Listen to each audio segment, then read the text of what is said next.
Ito, sasakay ako sa Kalabaw. Mag-harvest kami ng pinya. Dito sa tingating San Guillermo, Isabela. Driver na ako muna ng Kalabaw. Hey!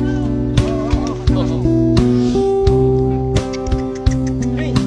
Kukunin namin. Dadalhin namin sa Baguio.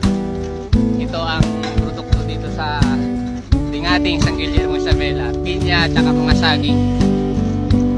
Manugkan. Kaya pagtinda naman.